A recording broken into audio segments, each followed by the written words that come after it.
Hello Kathden fans! Ito breaking news ito mga kasambreros. Panalo na naman ang Kathden, no? At saka ang Hello Love again mga kasambreros. And then, ito magre-ribbon cutting si Ma'am Catherine, no? Aabangan natin ito sa September 26. That's Friday mga kasambreros, no? Pero unahin muna natin itong bagong awards. Nako po. Panalo na naman ang Kathden mga kasambreros. Kahapon, di ba? Yung Media Altacon.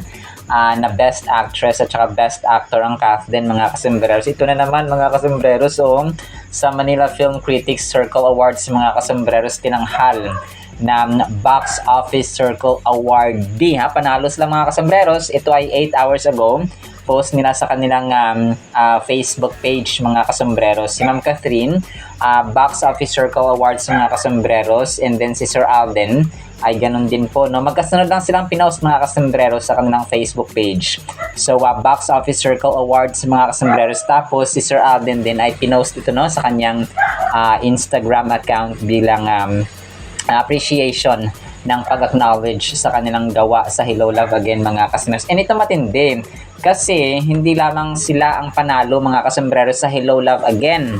Panalo din sila o panalo din ang Hello Love Again mga kasambreros na Best Picture, Best Director, Best Actress, Best Actor na silang dalawang Best Supporting Actress, Best Supporting Actor, Best Child Performer, and other technical categories mga kasambreros. Grabe, no?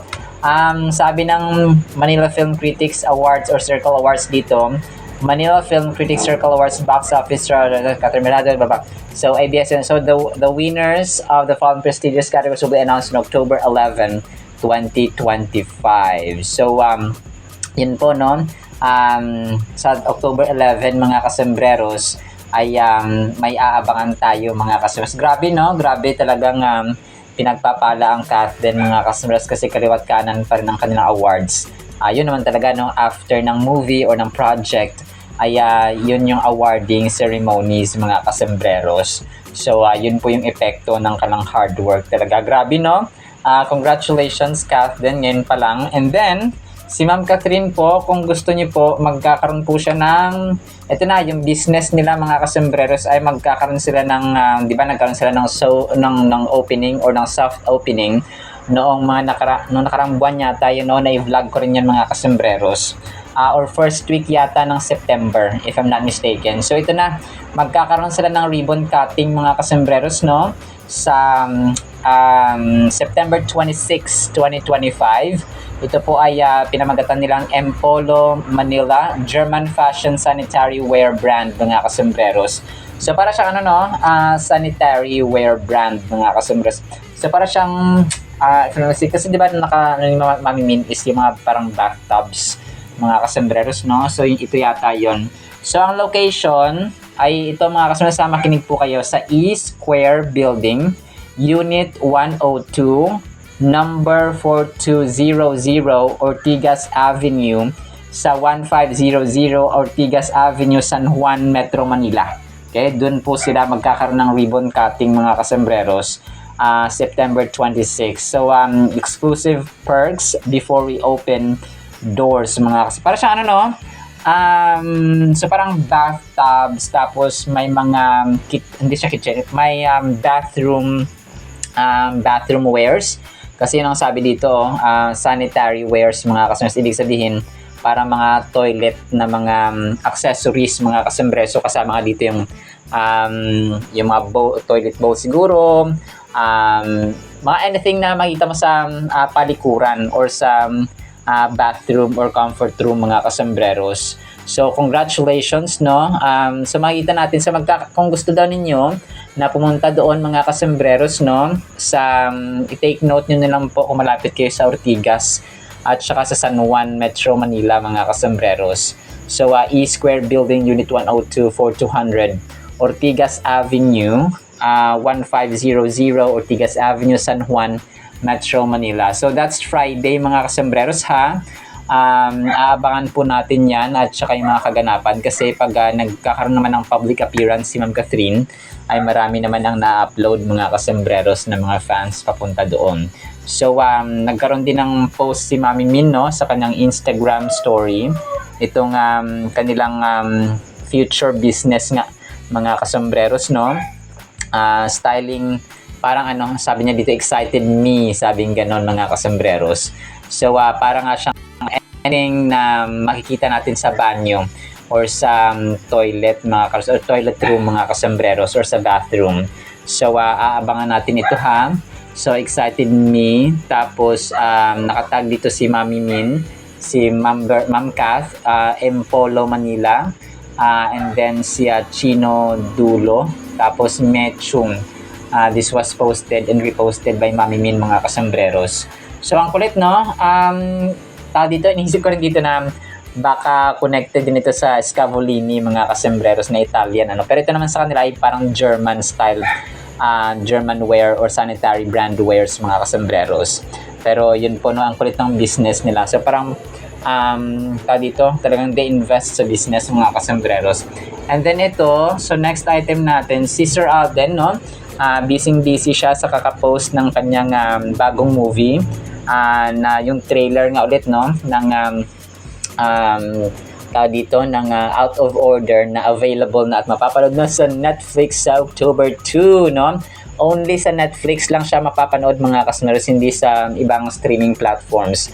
Not unless kapag win-record na naman ng iba doon, tapos ipa-pirated na naman, tapos i-upload sa Facebook at saka sa TikTok, ay huwag naman po sana ha. Maawa naman po tayo sa mga naghirap talaga mga kasombreros ng pelikulang ito, lalong-lalo na po siya Box Office King. Talagang dugot pawis yung kanyang dito. And yun nga, no, talagang tatlong characters yung ginawa ni Sir Alden dito 2 years ago. Naging director siya, producer and actor mga kasombreros, na hindi kumapabihirang-bihira na nagagawa ng isang baguhan sa pagdidirect mga kasombreros. And yun nga, no, marami ang napapanood dito, nagagandahan dito kasi napapanahon. It's all about justice, no? Trailer pa lang, kaabang-abang na. Ang ganda, sabing gano'n, no? June Michael. Ang galing naman, sabi dito. So marami, no? Cited much, and so on mga kasombreros. So talagang pinaghirapan kung kaya wag naman sanang piratahin lang ng mga tao dito na mga tao. Ang ganda, ang galing naman. Nice, ang ganda ng trailer. Trailer pa lang, galing na talaga ni Alden. Seated, Motoshi, tapos si Kalahe dito. So maraming good reviews mga kasombreros, which is mukhang maganda, sabing galing ni Alden, a film by Alden. Wow, can't wait for this. Napakahusay. So imagine niyo, first time niya to mga kasombreros. Yan ang pagdidirect, di ba? Minsan kailangan mo mag-aral ng 10 years para lang magkaroon ka ng sariling movie, pero si Alden talagang pinagpala. Sabi ito, angas, mukhang maganda to, sabi ganun. Ang galing naman, ang ganda, no? Ang ganda. Ang galing naman na mga reviews mga kasombreros, mostly ng feedback na akin pong nakikita rin besides dito sa pinost ni Sir Alden sa kanyang Instagram, ay marami ako nakikita ng mga random people or random fans na nagko-comment doon mga kasombreros sa trailer pa lang ng Out of Order mga kasombreros. And abangan din natin yung premiere nito sa Indian, nakalimutan, Hangra yata yun, Anra or Janra mga kasombreros sa India mga kasombreros. So grabe na lang, ang lupit ng ni Sir Alden, collaborations. So collaborations ang labanan dito mga kasombreros, and knowing that he has connections talaga, no?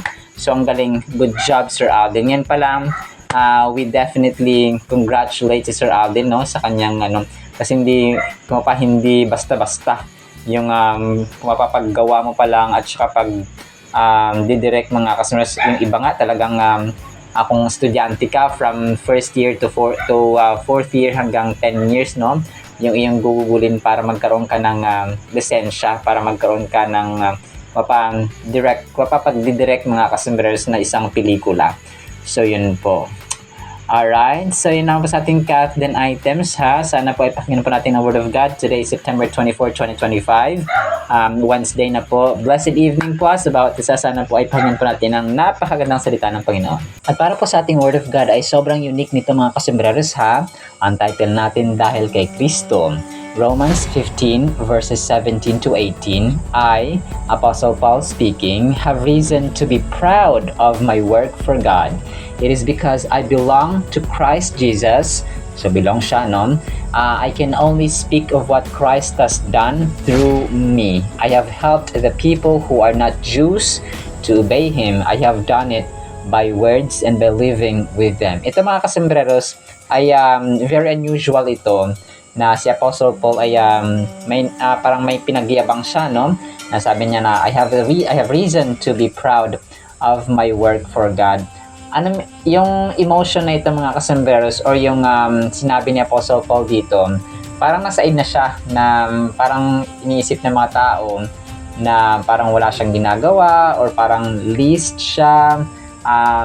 Tapos kasi sa mga maraming verses talaga, no, sa kanyang mga sulat, like sa Corinthians, Ephesians, Philippians, Thessalonians, Timothy, and so on, humility, no, humbleness, na ganito ganyan, na walang dapat ipagmayabang, na ang dapat na ipagmayabang natin ay ang gawa, no, ang finished work of Christ mga kasembreros sa krus ng Kalbaryo, na kung saan ay matagumpay niyang nagawa ang kalooban ng Panginoon mga kasembreros at iligtas ang mga tao. He offered salvation, reconciliation, forgiveness, love, no, ang dami.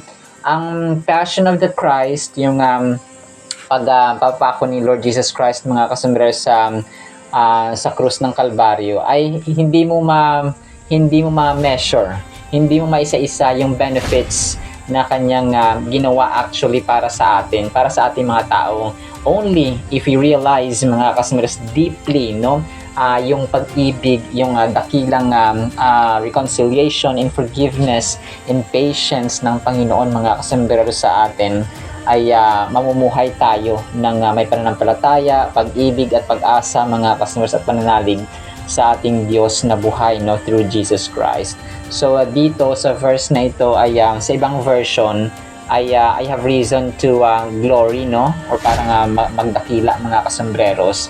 So si Apostle Paul dito is sinabi niya dahil kay Kristo. So nagyabang siya dahil kay Kristo, dahil sa gawa ni Kristo mga kasembreros. It's not his own works, it's not his own deeds or might, hindi dahil sa kanyang lakas, hindi dahil sa kanyang talino, hindi dahil sa kanyang talento, hindi dahil sa siya ay masipag, hindi dahil sa siya ay diligent, hindi dahil sa siya ay may influence mga kasembreros, no? Kasi si Apostle Paul at that time, bago siya maging mananampalataya ni Kristo, ay isa po siyang parang governor or basta may ranggo siya, may position siya sa kanilang society. Parang sa panahon ngayon, mayor for example, or governor mga kasembreros. So ganun po siya. So no, sabi niya dito na parang kasi yung mga tao parang dinadown siya, ganito ganyan, yung mga kontra. Sabi niya, tinulungan ko nga yung mga kahit hindi Hudyo, no, na sumunod sa ating Panginoon, no, and ginawa niya ito. I have done it by words and by living with them. So talagang namuhay siya. Ang mga Hudyo at mga hindi Hudyo, kasi si Apostle Paul by birth ay Romano talaga siya, yung kanyang nationality mga kasembreros. So isinilang siya sa Roma. So ang mga Hudyo naman or mga Jews na ito ay of course, no, Israelites. So kung ikaw ay Roman, ikaw ay taga-Italy. Kung ikaw naman ay Hudyo or Jews mga kasembreros, so ang iyong kung mapapinagmulang lahi ay Israel. So Israel and Italy. So ganun siya mga kasembreros, magkaiba. So kahit na ganun na hindi sila isang nationality, ay tinulungan niya para lang sa gospel, kasi nga wala nang lahi, no, yung race, yung ating itsura, yung ating posisyon sa society, hindi niya nagmamatter lahat when it comes to faith mga kasembreros or pananampalataya sa ating Panginoong Diyos, kundi yung ating faith mismo. So tayo man ay gwapo, tayo man ay pangit, tayo man ay hindi gaanong kagwapuhan o hindi kagandahan, maliit man tayo, matanda man tayo, Chinese man tayo, German man tayo, Amerikano man tayo. So all these, no, yung ating material, ating physical aspect, ang ating race, mga kasembreros, ang ating nationalities, they don't matter. Ang nagmamatter lang dito ay ang ating pananampalataya sa Panginoon mga kasembreros, na we work out, no, sa ating buhay. The verse Romans 15:17 and then 18 mga kasembreros, nag-establish ng strong connection between sa ating pananampalataya at kay Kristo at yung ability ng believers to take pride, no, kasi si Apostol Pablo dito pinagyabang niya, no, meron tinatawag na divine pride mga kasembreros, no. Ang pinagyayabang natin dito ay ang finished work of Christ, hindi yung ating sarili, hindi yung ating kung ano man dyan mga kasembreros, hindi ating kayamanan o ating properties, kundi ang dapat ipagmayabang natin. Yes, yung ating mga properties, yung ating mga kayamanan, blessings din naman yan mga kasembreros eh. So, it's just a matter of acknowledging God. Let's say may mga properties ka, pero ina-acknowledge mo na galing ito kay Lord. So, you use it for the glory of God. So, when you have wealth, kung may mga pera ka, tapos ginagamit mo sa pag-support sa ministry ng Panginoon, so, blessing po yan. Hindi po masama ang kayamanan. It's just how we use them, mga kasembreros. It's just yung ating motibo, yung ating intention. So, how do we use our material wealth? How do we use our talent, our skill, our intelligence, our knowledge, our wisdom? How do we use our life in general? So yun po ang nagmamatter mga kasembreros. The Apostle Paul writes that he has justification to boast, no? May pagmayabang mga kasembreros in what Christ has accomplished through him regarding God's work. So ginamit ko pa tayong lahat, kasangkapan lamang tayo mga kasembreros. Imaginein mo, si Apostle Paul may karapatan siyang magyabang kasi nga 1/3 of the New Testament books ay siya po ang nagsulat mga kasembreros, no, from Romans, 1st and 2nd Corinthians, 1st and 2nd Thessalonians, 14, no, 14 all in all mga kasembreros kasama ang Hebrews na kanyang sinulat. So kung susumahin mo, kung i-level mo sila na lahat ng mga apostles and disciples ni Jesus Christ, sila Matthew, sila Bartholomew, sila Peter, sila Simon, sila Philip, and so on, sila James, kung susumahin mo sila at i-rank mo sila mga kasembreros by position sa mga nagawa, ay si Apostle Paul ang mangunguna. Pero nonetheless, hindi siya nagyabang dito na nagkasala siya. He boasted and he took pride mga kasembreros in a sense na align pa rin. At yung kadakilaan ay nasa Panginoong Jesus pa rin mga kasembreros and not sa kanyang sarili. Paul is effectively saying that any success he has in ministry comes from the work of Jesus, and that is where true glory lies. So ang tunay na kadakilaan daw, ang true glory, ay pumapagaling, nag-uugat at nagmumula kay Lord Jesus Christ because He is the giver of success and victory. This verse calls us to reflect on how our accomplishments as Christians are deeply intertwined with the grace of God. So, yung nasasabi natin na hindi masama maging sikat, okay? Hindi masama maging milyonaryo, hindi masama maging influential tayo sa society. Let's say marami kang followers, marami kang members, no? Ikaw ay isang may ranggo ka sa isang society or sa gobyerno natin. For example, hindi masama, no? Hindi masama na nakakaangat tayo sa iba. Ang masama lamang dito ang ating motibo at ang kung paano tayo nabubuhay. Nabubuhay lamang ba tayo para magpayaman, another property, bibili ulit ng property, for what? Okay? Paano natin ginagamit? Kasi ang lahat na ito ay hiram mga kasembreros, di ba?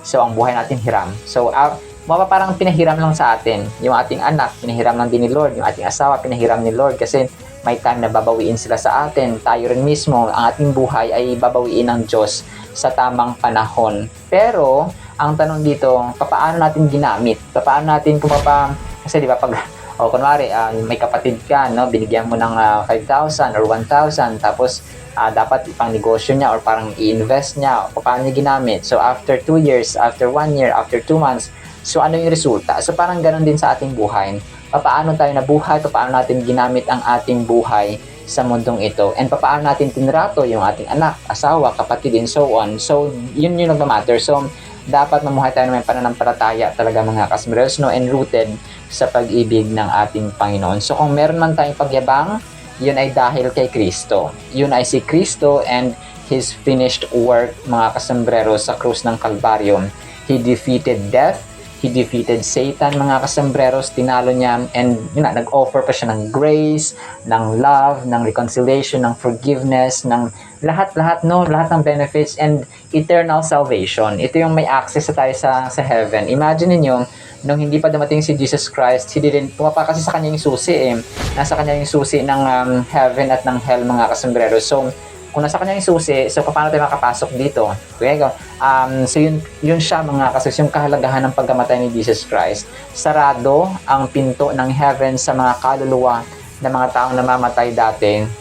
Kasi nga, hindi pa dumating si Jesus Christ. But Jesus Christ, binuksan yun mga kasembreros, and even yung sa inagaw niya yung susi, no?